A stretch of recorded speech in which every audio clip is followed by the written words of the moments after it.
flight, just test. This is what I'm shooting for the field tip. I got a 250 grain Victory VAP Elite with 135 grain Ethics insert and a 150 grain Ethics broadhead. Not broadhead, I'm sorry, but field point.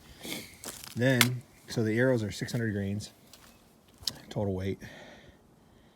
And the broadhead I'm using a Cutthroat single bevel cut-in contact. I'm going to shoot at 40 yards with the field tips and then shoot 40 yards with the broadhead into the other target down there. Let's go give it a whirl. All right, we're at 40 yards.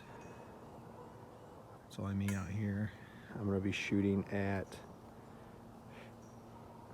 the bag target with the field points, and then I'm going to shoot at that black target with my broadhead.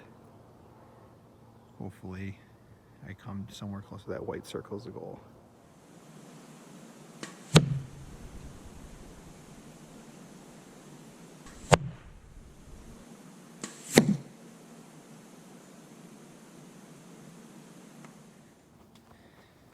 Yeah, it was, but 40 yards. I have not adjusted the sight for the field tip, so that's not bad. All right, so here's what I did to the target here. This is one of these bag targets with just a layered foam. And then what I did was I duct taped some foam, 3 pieces of foam together, and taped it to the front and to the back. I am barely poking through. When I shot this a couple weeks ago with the broadhead just to test it out, it went all the way through and I hit the dirt. So that worked really well, actually. All right, we're gonna see how much of that drop was me or just the broadhead itself. So like I said, I'm shooting the Cutthroat single bevel. I'm only shooting one broadhead into the target because I don't feel like messing up all my other heads, and I will be sharpening these, all of them actually, before the season. So let's see, I'm gonna shoot, this time I'm gonna shoot the broadhead first, and then I'm actually gonna shoot the field tips into the same target and see what it looks like down there.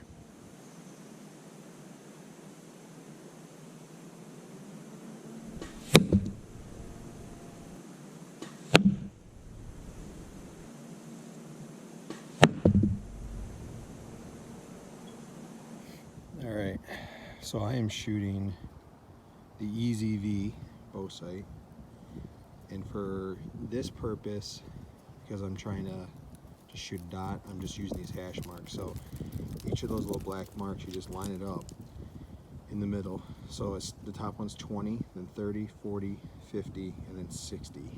There is a little thing down there for longer, but it's not highlighted or not darkened in. It's not recommended. It's not calculated properly for you to shoot that far. So this EZV sight is tremendous for bow hunting. Absolutely love it for bow hunting. It's a hunter's sight, not a target sight. You can use it for target, but it's really been designed around bow hunting. And I like it. It ranges the animal for you. Just line up the vitals in between the V, let it fly. So let's see what happened here. All right, so that was much better. No, not to the left this time. They're pretty much up and down.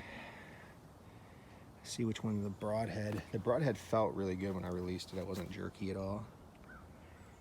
But for not tuning this setup for the broadhead, and that's just tuned for field points, pretty happy with that. So the broadhead, let's see, is that it? Broadhead is actually, I think, the one dead center right here. And that was my first shot, and that's the one I said I felt really good on. So these other ones, again, I'm shooting from back by that flagpole. That's 40 yards. And there is a breeze today. It picks up occasionally, but I would feel confident enough going out and hunting with the broadhead right now, and that's actually not making any adjustments for the broadhead at all. And I was really scared about these. I thought with these single bevel, I was anticipating it being more like a wing and just flying erratic, but it's actually been really good. Yeah.